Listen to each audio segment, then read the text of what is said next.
The fire crackled in the middle of the snow-covered square. Wind howled through the wooden rooftops, crying like lost souls. The whole village had gathered, eyes red with fear, hands clutching spears, axes, and hammers. On the ground, two small beings curled up, their fur soaked through, bound with rough rope. Their black eyes shimmered with terror. One trembled, letting out a frail cry that sounded heartbreakingly like a child's sob. An old man with a gray beard stood before the crowd, his voice a low growl. "They bring misfortune. If we don't kill them tonight, vengeance will fall on us all." The crowd roared, raising their weapons high. From the distance came the echo of howls, merging with the shouts, turning the square into a storm of chaos. And then, from the shadows, a thin figure stepped forward, his tattered cloak whipped in the wind, eyes deep-set, glowing like embers in the night. Elias Harrow Long branded a harbinger of bad luck. His voice was hoarse, yet it rang above the storm. "Are you all blind? They are not monsters. They are children." For a brief moment, silence fell. Then came the sneers and cruel laughter. A young man shouted, "He wants to protect them.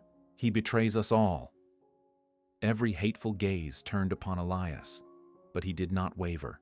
He walked straight ahead, knelt beside the two trembling creatures, and cut the ropes that bound them. One collapsed against his chest, shivering. The other shrank back, eyes full of dread. Elias spread his cloak wide, gathering them both into his arms. He lifted his gaze to the villagers, his eyes burning with quiet fire. "If you wish to kill them, you'll have to go through me first." That night, an old man, scorned and cast aside for years, stood alone against his entire village to shield two fragile lives. What he didn't know, that choice would lead him into a blood-soaked journey through the frozen forest, where even kindness itself would be tested to its breaking point. Before we go on, tell me, where are you listening from tonight? And when the story ends, I'd love for you to rate it, from 0 to 10. Part 1. The escape shouts erupted like a storm. The crowd surged forward, spears and axes raised high. Torchlight flickered across faces twisted with fear and hate. Elias rose to his feet, his thin arms clutching the two small beings tight against his chest. Turning his back on them all, he ran straight for the only path out of the village, a narrow canyon buried in snow and wind. The mob gave chase, their footsteps pounding like a pack of wild hunters. Their voices echoed through the night. "Kill him, kill the monsters too." Elias bent low, breath-ragged blood dripping from his shoulder, where an old wound had torn open again. But still, he ran. The cold wind whipped against his face. Snow struck him like lashes from an invisible whip. A stone flew, striking his back. He staggered, nearly fell, yet tightened his grip so the little ones would not slip from his arms. Grinding his teeth, he forced himself up and pressed on. Behind him, the villagers closed in. Their torches cast long, jagged shadows against the canyon walls, like demons pursuing him through the night. Elias slipped, crashing to the ice. The two little ones whimpered softly. One clutched his collar, its black eyes brimming with tears. Gasping, Elias whispered, "Don't be afraid. As long as I live, you will live." The pounding of feet drew closer. Elias spun around, pulling out his worn dagger. His eyes burned with desperate fire. A figure lunged, spear aimed at his chest. Elias swung hard steel, striking wood. Sparks burst in the dark. He cried out, his voice hoarse and raw, "I will not let you touch them." For a heartbeat, the mob hesitated, for standing before them was no longer the useless, cursed old man, but someone willing to die for what he believed in. A gust of wind roared through the canyon. Torches wavered, flames leaping. The firelight revealed Elias's face, streaked with blood and sweat, and in that moment his thin frame shielding the little ones seemed almost sacred. But the rage of the villagers did not fade. They shouted again, pressing closer. Elias gathered the two babies in his cloak, turned and ran deeper into the canyon. Behind him, the entire village thundered like a furious tide sweeping forward into the white night. Part 2. The chase through the frozen forest. The shouts still echoed behind him, every pounding footstep of the mob striking like hammers against his heart. Elias Harrow bent low, clutching the two small beings close as he raced into the snow-buried canyon. The north wind screamed through the narrow pass, carrying with it the flicker of torches, casting the villagers' shadows long and red like hundreds of devils clinging to his back. Each step dragged his weary body closer to collapse. Blood trickled from the wound on his shoulder, staining his cloak a deep red. But Elias did not stop. His eyes burned with the fire of a man who had chosen a road with no way back. "Hold tight. Don't be afraid," he whispered hoarsely to the little ones nestled against his chest. A cry rang out behind him. A spear sliced through the air, striking a tree trunk inches from his head. Splinters of wood burst into the night. Elias froze for half a heartbeat, then stumbled forward again, lungs burning his legs heavy as if sunk in ice. The footsteps drew closer. A young man lunged ahead, spear lifted, high firelight flashing on the blade. Elias turned, survival instinct surging. Holding the children in one arm, he drew his rusted dagger with the other. Steel clashed against wood sparks bursting into the night. With gritted teeth, Elias twisted, knocking the attacker off balance. The young man fell into the snow. Elias did not strike him down. He only shoved him aside, buying himself one more fleeting moment. Spinning away, the old man ran on. Curses and shouts filled the canyon behind him. "He's a traitor. Kill him. Kill the monsters too." The wind roared louder, snow swirling thick, blinding his path. The canyon walls pressed in on either side, towering, closing like jaws around him. And then a roar echoed across the mountains. Not human, not wolf, but something deep ancient, a sound that made the very forest tremble. The villagers faltered their steps, stumbling. Heavy breaths mingled with the shriek of the wind. Fear flickered in their eyes, but fear quickly hardened into hatred. Torches lifted higher, blazing as if to burn the darkness itself. Elias glanced down at the little ones in his arms, one trembled eyes shining with tears, whimpering faintly. The other weaker, barely breathed at all each breath, thin, fragile, fading. His heart clenched. "No, you must live." Elias growled through his teeth, forcing his body onward, plunging into the forest. Towering pines loomed ahead, their branches sagging heavy with ice. Snow rose to his knees, freezing, numbing every step. Still he drove forward, thorns ripping his cloak. Behind him, torchlight wavered. Voices thundered like waves crashing after him. A branch snapped beneath his boots. Elias stumbled sprawling into the snow. The children rolled from his grasp, crying out in fear. Panic seized him. He scrambled, gathering them back into his arms, breath-broken chest aching. The mob was close now. Torchlight spilled across the trees. Their voices tore through the storm. Catch them. Don't let him escape, grinding his teeth. Elias forced himself upright. His legs shook, strength nearly gone. The storm screamed as if it would swallow all three of them whole. And then before him opened a dark cleft in the stone. A cave, narrow, its mouth small enough for one man to slip through. Elias gasped, eyes flaring with desperate hope. "There, it is," he whispered. He lunged forward, clutching the children, sliding through the tight opening. Behind him, footsteps thundered, fire roared. A spear lunged, tearing his cloak, but Elias squeezed through, swallowed by darkness. The villagers stopped at the cave's mouth. Torchlight painted the stone walls gold. Their curses rang, weapons clanged, but none dared follow deeper inside. An elder's shrill voice cut the storm. "He has chosen death with the monsters. Leave them to the dark. Soon they will freeze like corpses." The crowd jeered, hurled stones and sticks into the cave. But slowly, the footsteps faded. The shouting dissolved into the wind. Inside the suffocating dark, only Elias's ragged breaths remained. He collapsed to his knees, holding the small creatures close. His chest ached, his breath shuddered. Yet in his heart a flame still burned. He had wrested them from the hands of an entire village. One of the little ones lifted its gaze, black eyes shimmering in the dark. It raised a tiny hand, pressing it to Elias's chest. Warm, fragile, in the freezing cold. Elias trembled. A single hot tear fell, mingling with the blood upon his lips. In the dark, his voice rasped, "You have only me now, and I will not abandon you." Outside, the storm screamed, and far away a deep roar rose again, low resounding like drums from the heart of the earth. Not wolves, not men. The tribe was drawing near. Part 3. The Flame of Hope. Outside, the wind howled long like a sorrowful flute. Inside the cave, darkness swallowed everything whole. Elias leaned back against the cold stone wall, his chest rising and falling hard, blood seeping from the wounds on his shoulder and side. He trembled, but he never let go of the two little beings pressed against him. The deep roar still echoed in his mind. It was no wolf, nor any beast he had ever known. It was something older, heavier, as if born from the mountain itself. The tribe. And Elias knew his time was running short. The two baby Bigfoots whimpered softly. One panted, its chest rising weak and shallow.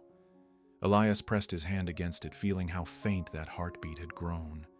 His old heart ached sharp with fear. "No, don't give up, little one," he whispered, voice raw. With fumbling hands, he dug into his pocket, pulling out a few scraps of dry wood and a flint stone. His calloused, bloodied fingers struck again and again. Sparks flashed, then died. He clenched his jaw, struck harder. Each crack of the flint echoed in the dark. And then at last a spark caught. A frail flame flickered to life. It grew, licking at the wood until warm amber light spread across the cave. Shadows danced upon the stone, revealing the three of them huddled close. The storm still raged outside, but in here, the fire breathed warmth, creating another world.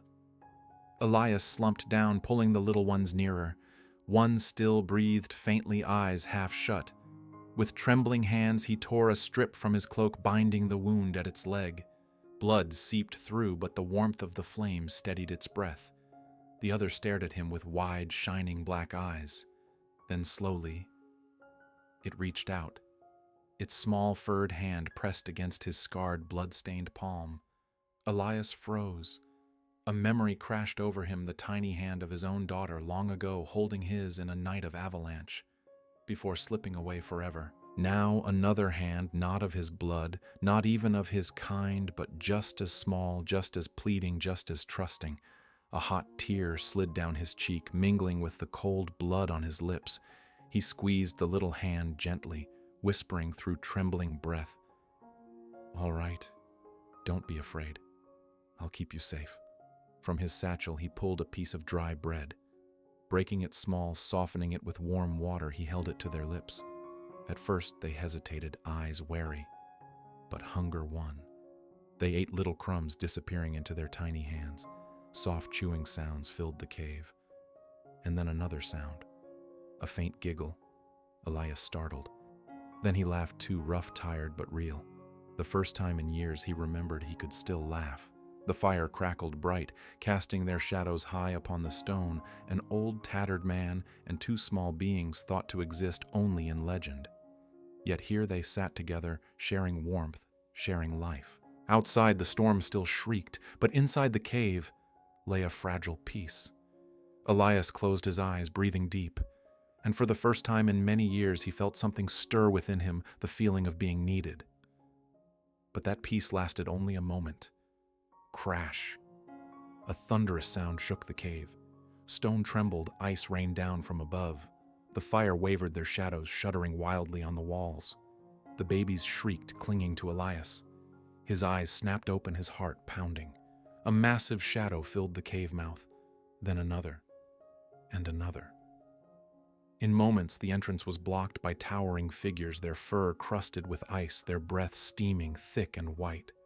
A deep roar shook the cavern like war drums from the earth itself. The tribe had come. Elias's breath caught. His hand clutched the little ones tighter. He knew the true trial began now. One giant stepped in, shoulders as broad as the walls. Eyes burning red swept across the cave, landing on Elias and the two young clinging to his arms. Its roar thundered louder than the storm outside. The babies cried, pressing against his chest. They should have run to their kind. But they didn't. They clung to Elias, eyes glowing in the firelight, refusing to let go. That was a fatal mistake. To the tribe, it looked as if a man had stolen their children. The cave shook with rage. Roars bellowed, massive fists struck the stone, ice shattered and rained down like thunder. Elias knew he could not fight, not wounded, not against a tribe, yet still he spread his arms shielding the little ones. "Listen to me," he cried, voice cracking in the roar. "I didn't take them. I only saved them." No one listened. No one wanted to listen.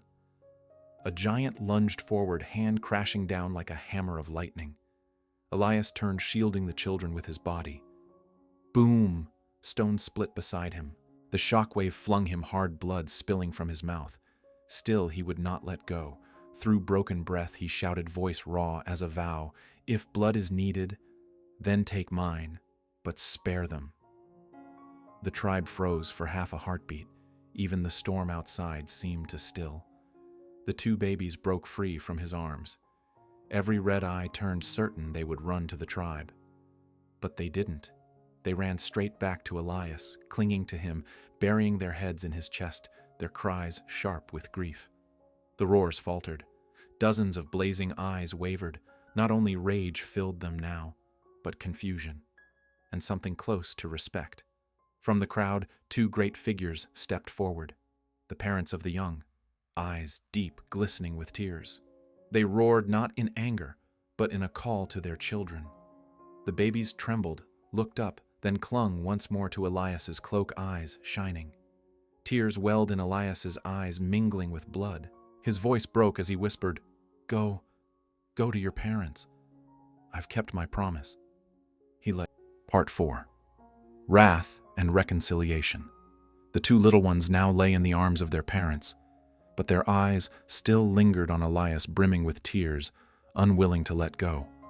One even stretched out a tiny hand, as if reaching for the edge of his cloak one last time. The tribe filled the mouth of the cave, their red eyes fixed on him. The air grew heavy, thick with fury.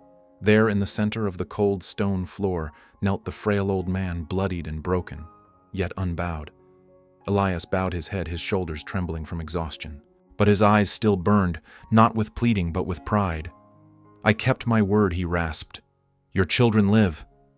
A thunderous roar shook the cavern. A giant larger than even the parents of the young stormed inside. Its massive hand rose, ready to strike Elias down in a single blow. In that heartbeat, Elias closed his eyes. He knew this was the end, but there was no regret. If he must die, at least he had saved them. Crash. The strike split the stone ice, spraying through the cave. Elias crumpled, blood spilling from his lips. But strangely, he still breathed. When he lifted his gaze, he saw what no one expected. The two little ones had leapt from their parents' arms. They stood before Elias, trembling, their tiny voices crying out in sorrow that echoed through the cave. Small arms spread wide, shielding the old man from the tribe's fury. The cavern fell silent. The monstrous roar died in every throat. Red eyes flickered, wavering. A suffocating stillness filled the air. The parents stepped forward, tears shining in their eyes. They gave a low, mournful call, no longer filled with rage but with a plea. The children turned to Elias, pressed against him one last time. Elias choked, tears mingling with blood upon his face. His whisper trembled, "I cannot keep you by my side, but you will always be in my heart." His shaking hands let go. Slowly the young returned to their parents' embrace. But their eyes never left him, as though invisible threads bound their hearts to his. Then the leader stepped forth, the largest of them, all shoulders broad as the mountain walls. It towered above Elias' shadow, engulfing him. Elias closed his eyes, ready for the final blow. But instead, a massive hand rested gently upon his shoulder. All at once the tribe bowed their heads. Their roars rose again, not in rage, but deep and solemn, like a hymn from the earth itself. One member stepped forward, placing before Elias a carved branch, smooth and etched with ancient grooves. The firelight made it gleam like stone of jade. A gift, a sign of gratitude. Elias lifted it with trembling, bloodied hands.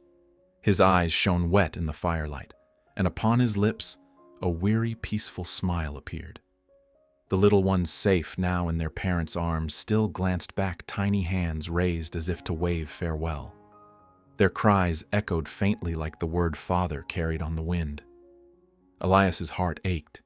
He bowed his head, whispering softly, "Live well, and never fear the dark again." The parents held their children close, their gaze deep upon Elias, no longer filled with wrath, only with gratitude and respect.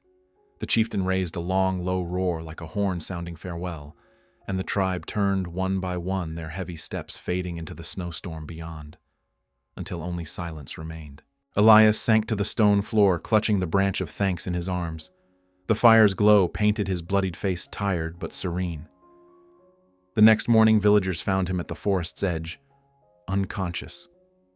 His body broken, but his hands still wrapped tight around the strange branch. At first they whispered again, "The cursed man," but then one elder spoke, his voice trembling.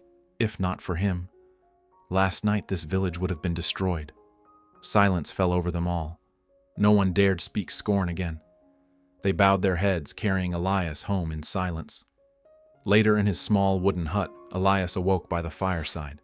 The flames danced across his face, old, scarred, but finally at peace. Upon the mantel lay the carved branch, glowing faintly like a relic from beyond legend.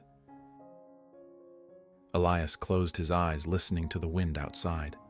But within his heart, there was only the sound of soft laughter and the clear, trusting eyes of two little ones. The old man, once cast out, had found the meaning of his life on that storm-torn night.